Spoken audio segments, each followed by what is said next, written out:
programa Você em Foco hoje está aqui na Livraria Objetiva e eu estou com o Dr. Hugo Sabatino. Dr. Hugo lançando seus livros hoje aqui na Livraria Objetiva e assuntos muito importantes. Um deles é sobre o parto humanizado. Inclusive, o senhor vai falar um pouquinho aqui, daqui a pouquinho, para esse público que está aguardando, sobre o parto humanizado. Estava olhando, o senhor tem um currículo enorme. Seja bem-vindo a São Miguel do Oeste. Bom, eu agradeço a atenção, o convite também, a ver sobre a invitação que eu tive para vir a falar sobre um tema que faz mais de 30 anos que venimos trabalhando na universidade, na Unicamp, lá em Campinas, e que agora estamos tentando de difundirlo para benefício das pessoas que trabalham e que têm um nascimento. Falar de nascimento é algo muito importante e algo que dificilmente podemos, com palavras, expressar o que é um nascimento. Por isso colocamos o livro, ¿no? Los temas en el libro para poder desvendar esse mistério que é o nascimento, que é muito profundo. Que interessante. São 3 volumes desse livro aqui, ó. Atenção ao nascimento humanizado, baseado em evidências científicas. Ou seja, para quem não sabe ainda o que é o parto humanizado, o que precisa para se considerar um parto humanizado?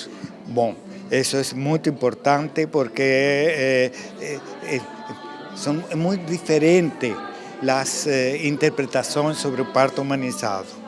E para isso nós estimulamos que existam 3 elementos importantíssimos necessários para identificar um parto humanizado. O primeiro elemento é conhecer la fisiología del proceso del nacimiento. Y no solo conocerlo, sino respetarlo. Si você no respeta, entonces no se humaniza, al todo lo contrario, se deshumaniza. Ese es el primer concepto.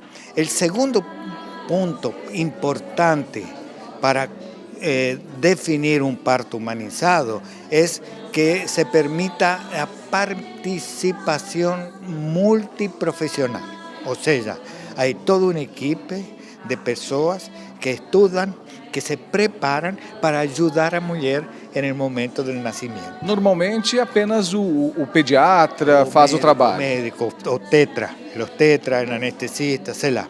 Então, hoje sabemos e estimulamos a participação de uma série de pessoas que se prepararam para atender esse processo. Por quê?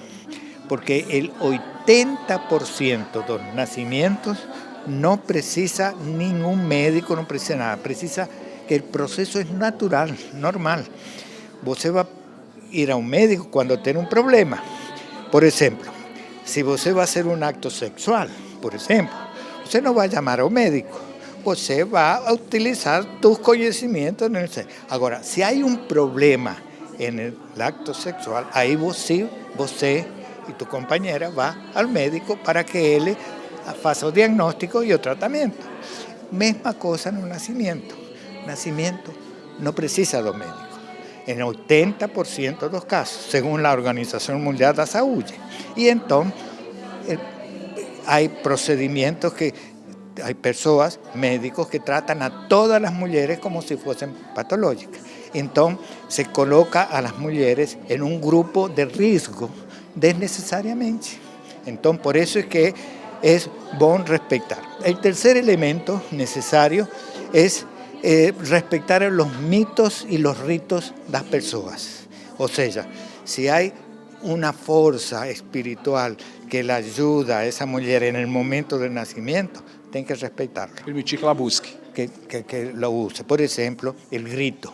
O pessoal elimina o grito da mulher que está tendo o parto. É uma falta de consideração e uma violência. Você já assistiu a um jogo de tênis e você viu como os tenistas, ao jogar, gritam e todo mundo bate palma.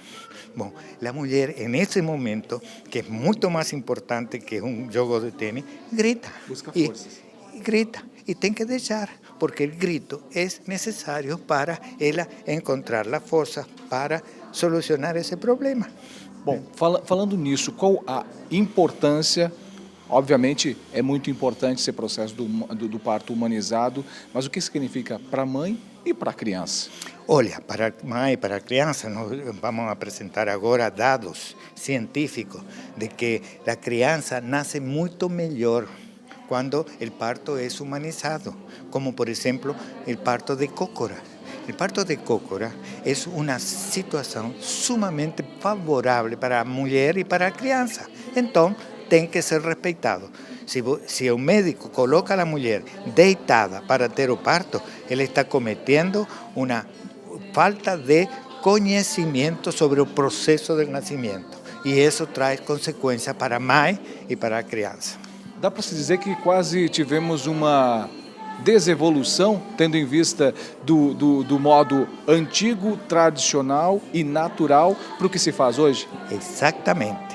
Este livro está feito em homenagem a um professor que estimulou o parto de cócora quando ele viu os partos das Índias. As Índias têm o parto de cócora. As Índias, e elas têm um períneo muito melhor que a mulher civilizada. Por quê? Porque o processo do nascimento é muito mais fisiológico, muito mais respeitado, muito mais humano quando é de cócora. Doutor, muito obrigado pelas suas informações, esclarecimentos importantes. O senhor já vai palestrar também, muita gente aqui querendo aprender um pouco mais, profissionais da saúde, inclusive. Isso é muito importante disseminar essa ideia. Parabéns, sucesso e que venham muitos outros livros informativos que possam ajudar a população também. Estamos a função da benefício da população. Obrigado. Doutor Hugo conversando com a gente, falando um pouquinho sobre o livro que está lançando aqui em São Miguel do Oeste e um defensor, obviamente, do parto humanizado e por isso também os livros que ajudam os profissionais e as pessoas, as mães, as famílias de uma forma geral, entender um pouco melhor sobre o parto humanizado.